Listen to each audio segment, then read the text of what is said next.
نحمده ونصلي ونسلم على سيدنا ومولانا محمد رسوله النبي الأمي الأمين المكين الحنين الكريم الرؤوف الرحيم. أما بعد فأعوذ بالله من الشيطان الرجيم. بسم الله الرحمن الرحيم. وبشر المؤمنين بأن لهم من الله فضلا كبيرا. صدق الله مولانا العظيم. لي خمسة أطفي بها حر الوباء الحاطم: المصطفى والمرتضى وابناهما والفاطمة. مولاي صل وسلم دائما أبدا على حبيبك خير الخلق كلهم. يا ربي بالمصطفى بلغ مقاصدنا واغفر لنا ما مضى يا واسع الكرم. إن الله وملائكته يصلون على النبي يا أيها الذين آمنوا صلوا عليه وسلم تسليما. بآواز بلند آقا دو جہاں صلی اللہ علیہ وسلم درود پاک کا نذرانہ تمام احباب مل کے پیش کیجئے. الصلاة والسلام علیکم یا سیدی یا رسول اللہ وعلا آلک و اصحابک یا سیدی یا حبیب اللہ. الصلاة والسلام علیک یا سیدی یا رسول اللہ وعلا آلک و اصحابک یا سیدی یا حبیب اللہ.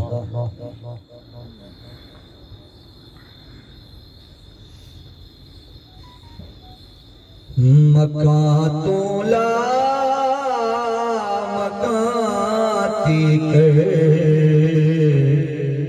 حکومت مصطفیٰ دیئے.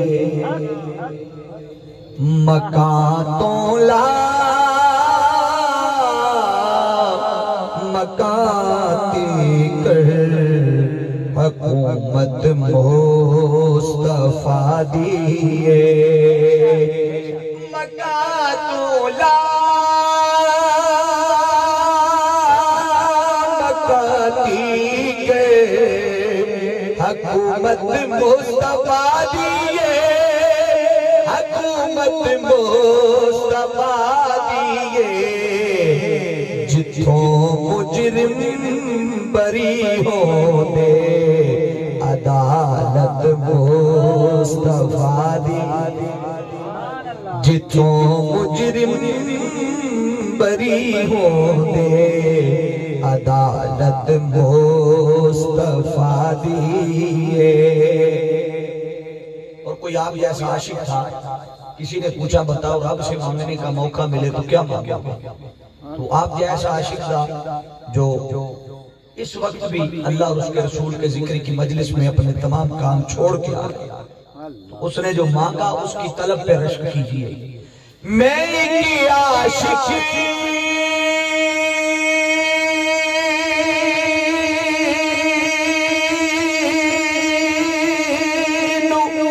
جد پوچھیا جی رب دے وے تے کی منگ سے. جی رب دے تے کی منگ سے. جواب جوس فرمایا زیارت مصطفیٰ دی. جواب جوس فرمایا زیارت مصطفیٰ دیئے. جملہ مل کے کہو. جواب جوس فرمایا زیارت مصطفیٰ دیئے. جتھوں مجرم بری ہونے عدالت مصطفیٰ دیئے. منور نہیں مندا تے چھڑ مسجد امامت نو نبی نو نور نہیں مندا تے چھڑ مسجد امامت نو تے چھڑ مسجد امامت نو کیونکہ امامت اس گھر دیئے امامت مصطفیٰ دی امامت اس گھر دیئے امامت مصطفیٰ دیئے جتوں مجرم بری ہوں دے عدالت مصطفیٰ دیئے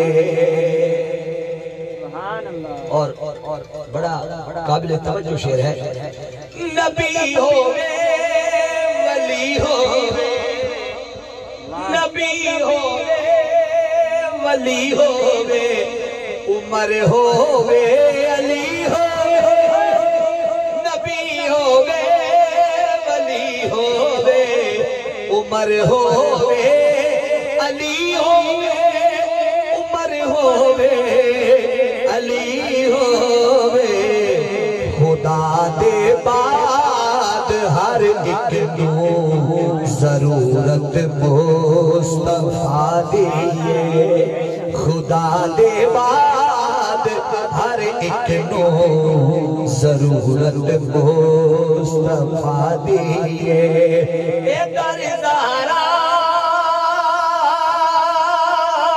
دیو در ہے جتوں خالی نہ کوئی مڑیا جتوں خالی نہ کوئی مڑیا سخاوت پاک زہرا دی سخاوت مصطفیٰ دی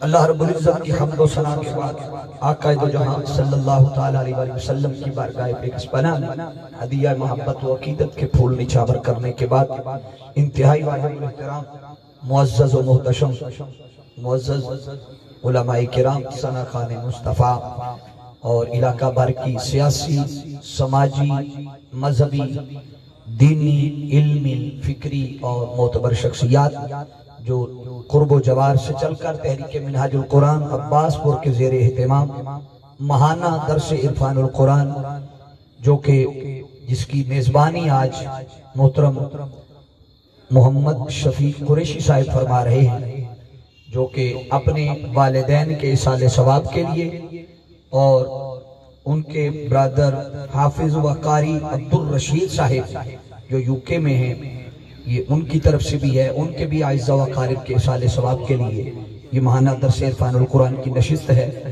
دعا ہے اللہ رب العزت محترم شفیق صاحب کے علم و عمل میں برکتیں عطا فرمائے رزق مال میں بھی برکتیں عطا فرمائے اور ان کے والدین کی بخشش و مغفرت فرمائے معزز سامعین و ناظرین گفتگو کا جو دورانیہ ہے وہ زیادہ لمبا چوڑا نہیں ہے کوشش ہے کہ انشاءاللہ عشاء کے وقت سے پہلے ہم اس کو کلوز کریں گے میں نے عنوان موضوع کے لیے سورہ الاحزاب اس کی چھوٹی سی آیت کریمہ کی تلاوت کرنے کا شرف حاصل کیا ہے اللہ رب العزت نے ارشاد فرمایا وَبَشِّرِ الْمُؤْمِنِينَ اے میرے محبوب آپ مومنوں کو خوشخبری سنا دیں کیا فرمایا بولیے مومنوں کو مومن خوشخبری سن کے خوش ہوتا ہے آپ کے چہرے مرجھائے ہوئے کیوں ہیں ذرا خوشی سے اس خوشخبری کو عزم کرنا ہے کہ اللہ رب العزت نے قرآن مجید میں مومنوں کے لیے خوشخبری کا اعلان کیا فرمایا وَبَشِّرِ الْمُؤْمِنِينَ کہ مومنوں کے لیے خوشخبری ہے اب وہ خوشخبری کیا ہے آگے اللہ نے اعلان فرما رہا ہے کہ بِأَنَّ لَهُمْ مِنَ اللَّهِ فَضْلًا كَبِيرًا کہ ان کے لیے رب کائنات کے ہاں بہت بڑا فضل کبیر ہے کیا ہے بولیے بہت بڑا فضل کبیر ہے اب جب یہ بات کی جاتی ہے تو سب سے پہلے ذہن میں رکھ لیں، اس آیت مقدسہ میں اللہ رب العزت نے 3 چیزوں کا ذکر کیا ہے۔ ایک وبشر بشارت کا ذکر، دوسرا ایمان کا ذکر، اور تیسرا فضل کا ذکر۔ کتنی چیزیں ہیں ٹوٹل بولیے؟ 3 چیزیں۔ ایک ایمان ہے، ایک بشارت ہے، اور ایک اللہ کا فضل ہے۔ اور یاد رکھ لیں ان تینوں جو 3 چیزیں اللہ نے بیان کی ہیں، انہی تینوں الفاظ سے ہی پتا چل رہا ہے کہ یہ جو بشارت ہے یہ خاص ہے اللہ کے فضل کی، اللہ کے مومنوں کے لیے۔ کن کے لیے بولیے؟ اللہ کے مومنوں کے لیے۔ اب آئیے قرآن مجید کی روح سے دیکھتے ہیں کہ وہ مومن کون ہیں جن کے لیے یہ خوشخبری اللہ رب العزت نے دی ہے۔ کیوں کہ جب یہ رب کائنات نے اعلان کیا نا کہ خوشخبری مومنوں کے لیے، ہر کسی نے سمجھا یہ میرے لیے، ہر کسی نے یہی تصور کیا۔ مگر پہلے ہم دیکھتے ہیں کہ اس خوشخبری کے قابل مومن ہے کون جس کے لیے یہ خوشخبری ہے۔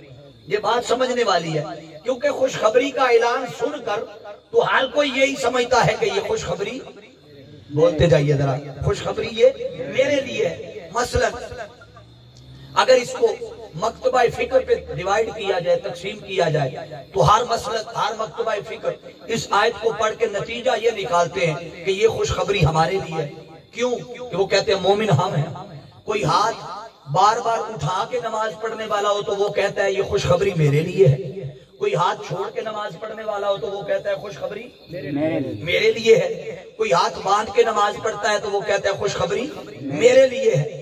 اگر ہم یہ تعین کرنے کی کوشش کریں کہ ان میں سے مومن کون ہے تو ممکن ہے ہم اپنی طرف سے غلطی کھا جائیں، کسی کے ساتھ زیادتی کر دیں، کسی کے ساتھ ناجائز کر دیں۔ لہذا ہم نہ خود سے فیصلہ کرتے ہیں، نہ کسی پیر صاحب سے پوچھتے ہیں، نہ کسی مفتی صاحب سے پوچھتے ہیں، نہ کسی شیخ سے، نہ کسی اور سے۔ آؤ ہم قرآن ہی سے پوچھتے ہیں، قرآن تو ہی بتا۔ اب تو یہاں ہر کوئی ہاتھ کھڑا کر کے کہہ رہا ہے میں مومن ہوں، تو بتا تو دے قرآن کہ یہ خوشخبری جس کا اعلان اللہ نے مومنوں کے لیے کیا ہے، وہ مومن کا معیار کیا ہے، وہ مومن کی کسوٹی کیا ہے، کس معیار کا مومن ہو، کس طرح کا عقیدہ، کس طرح کا فہم، کس طرح کی سوچ، کس طرح کا تفکر، کس طرح کا عقیدہ رکھنے والا مومن ہو جس کے لیے یہ خوشخبری ہے۔ یہ فیصلہ قرآن تو بتا دے۔ قرآن مجید کی ارشاد فرماتا ہے، ہاں میں بتاتا ہوں، مگر اس سے پچھلی آیت پڑھو۔ پچھلی آیت کیا ہے؟ آئیے اللہ رب العزت نے ارشاد فرمایا، یہ خوشخبری کی بات اللہ نے بعد میں کی جا کر، آیت نمبر 33 میں، مگر 32 میں پہلے مومنین کی صفات کو بیان کیا۔ فرمایا میں بتاتا ہوں وہ مومن کون ہے جس کے لیے یہ خوشخبری ہے۔ ارشاد ہوا، یا ایوہ النبی انا ارسلناک شاہدا ومبشرا ونذیرا وداعیا الی اللہ باذنہ وسراجا منیرا۔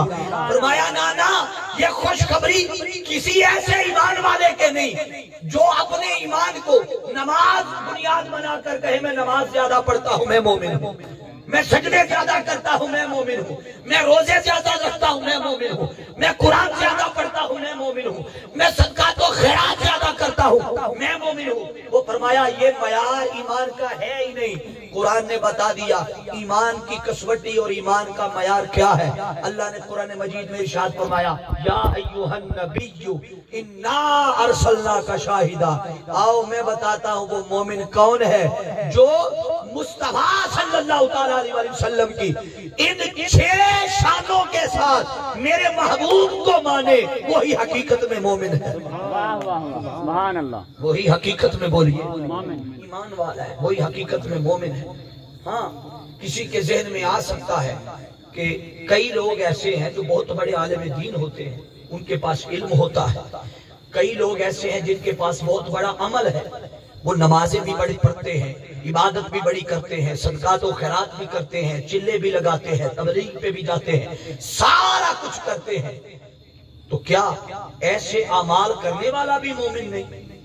یہ بات بڑی قابل توجہ اور سمجھنے والی ہے آپ کے عقائد کے لیے ہے کہ ایک بندہ اس کے پاس عمل بڑا ہے، ایک بندہ اس کے پاس علم بڑا ہے، ایک بندہ وہ کلمے کو بڑا ایمان رکھتا ہے، تو کیا یہ لوگ بھی مومن نہیں ہیں کہ آپ نے تو ایمان کی بنیاد اور ایمان کی کسوٹی اور ایمان کا معیار آپ نے حضور علیہ السلام کی ان شانوں کو بیان کر دیا۔ آئیے یہ پرکھتے ہیں کہ ایمان، عمل، کلمہ اور یہ جو چیزیں ہیں کیا اس سے ایمان کی بنیاد بنتی ہے، کیا اس سے ایمان آتا ہے؟ آؤ قرآن مجید کی ایک اور آیت مقدسہ پڑھتے ہیں۔ اللہ رب العزت نے ارشاد فرمایا یا ایھا الذین آمنوا آمنوا، کیا فرمایا؟ یا ایھا الذین آمنوا آمین۔ آمین۔ اب یہ خطاب اللہ رب العزت نے مومنوں سے کیا، کس سے کیا ہے بولیے؟ یہاں مومنوں سے خطاب کیا اور فرمایا اے ایمان والو۔ وہ کبھی کہتا ہے یا ایھا الکافرون، کبھی وہ یا ایھا المسلمون، یا ایھا الانسان، کبھی وہ انسان کہہ کے پکارتا ہے، کبھی مومن کہہ کے پکارتا ہے، کبھی مسلمان کہہ کر پکارتا ہے، مگر یہاں خطاب نہ کسی مسلمان سے ہے نہ کسی کافر سے ہے، بلکہ کس سے ہے؟ خاص مومن سے ہے۔ اس سے بولیے مومن۔ کہہ رب کیا رہا ہے؟ یا ایھا الذین آمنوا، اے ایمان والو۔ اگلے لفظ پہ توجہ کرنی ہے۔ رب ایمان والا کہہ کر فرماتا ہے آمینو، اگلا لفظ ہے آمینو، اے ایمان والو ایمان لے آؤ۔ کیا کہا؟ ایمان والو ایمان لے آؤ۔ بولیے ایمان لے آؤ۔ یہ میں بتانے لگا ہوں نا کہ ایمان کی کسوٹی اور بنیاد کیا بنتی ہے، کہ خطاب بھی ایمان والوں سے ہے اور رب کہہ بھی کیا رہا ہے کہ اے ایمان والو ایمان لے آؤ۔ لے آؤ۔ اللہ کا یہ فرمانا ایمان والوں کو اور یہ کہنا کہ ایمان لے آؤ، یہ بتا رہا ہے کہ ایک ایمان ایسا ہے جو کلمہ پڑھنے کے بعد بھی لانا پڑتا ہے۔ واہ واہ واہ، جو ایمان کلمہ پڑھنے کے بعد بھی بولیے لانا پڑتا ہے۔ بھائی اگر نہ ہوتا تو جب ایمان والا کہہ دیا تھا تو اگلے ایمان کے لانے کی ضرورت کیا تھی اور اگلے ایمان کی بات کرنے کی کیا ضرورت تھی؟ اس کا مطلب ہے کوئی عمل ایسا ہے کہ جو کلمہ پڑھ لینے کے بعد بھی نہ کیا جائے تو ایمان نہیں ملتا۔ واہ واہ واہ، ایمان بولیے نہیں ملتا۔ تو آئیے تین سوال آپ کے سامنے رکھ رہا، پھر سوال پیدا ہوا کہ کیا کلمہ پڑھ لینے سے ایمان نہیں آتا؟ جواب ہے نہیں۔ کیا ہے؟ نہیں۔ کلمہ پڑھ لینے سے ایمان؟ آپ کہیں گے اگر کلمہ پڑھ لینے سے ایمان نہیں آتا تو یقیناً پھر عمل سے ایمان آتا ہوگا، کثرت عمل سے۔ یاد رکھ لے کثرت عمل سے بھی ایمان نہیں آتا۔ تیسری چیز ہے پھر یقیناً علم سے ایمان آتا ہوگا۔ یاد رکھ لے کثرت علم سے بھی ایمان نہیں آتا۔ مومن نہیں بنتا، نہ کلمہ پڑھ لینے سے بنتا ہے، نہ زیادہ علم رکھنے سے بنتا ہے، نہ زیادہ عمل کرنے سے بنتا ہے۔ پھر سوال پیدا ہوا وہ مومن کیسے بنتا ہے؟ یہ جواب بعد میں دوں گا، پہلے یہ تین سوالات کے جوابات حل کر لو، اس پہ دلائل دے دیں۔ پہلا سوال کہ کلمہ پڑھ لینے سے ایمان کیسے نہیں ملتا؟ ہم نے جو لا الہ الا اللہ محمد رسول اللہ کی رٹ لگائی ہے یا پڑھا ہے زبان سے، وہ پھر ہم کہاں گئے، ہم کہاں کھڑے ہیں؟ یاد رکھ لیں اگر کلمہ پڑھ لینے سے ایمان آ جاتا، ایمان مل جاتا، بندہ مومن ہو جاتا، تو پھر وہ جو آقا دو جہاں صلی اللہ علیہ وسلم کے زمانے میں کلمہ پڑھنے والے منافق تھے، عبداللہ بن ابی وغیرہ، اگر کلمے سے ایمان آتا تو کلمہ تو وہ بھی پڑھتے تھے، کلمہ تو بولیے وہ بھی پڑھتے تھے۔ اس کا مطلب ہے کہ صرف کلمہ پڑھ لینے سے ایمان بولیے ایمان نہیں آتا۔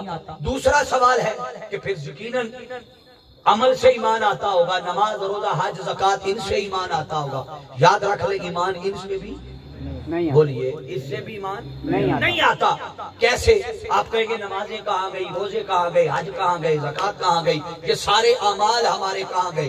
یہ یقیناً اللہ کی بارگاہ سے قرب کا ذریعہ بنتے ہیں، ثواب ملتا ہے، جزا ملتی ہے، مگر ایمان کی بنیاد یہ اعمال نہیں بنتے۔ اعمال کی بنیاد یہ اعمال بولیے نہیں بنتے۔ میں اس پہ آقا علیہ السلام کی ایک حدیث کوڈ کر دیتا ہوں تاکہ بات میں پختگی آ جائے۔ آقا دو جہاں صلی اللہ علیہ وسلم ایک جنگ کے موقع پر خود شریک تھے۔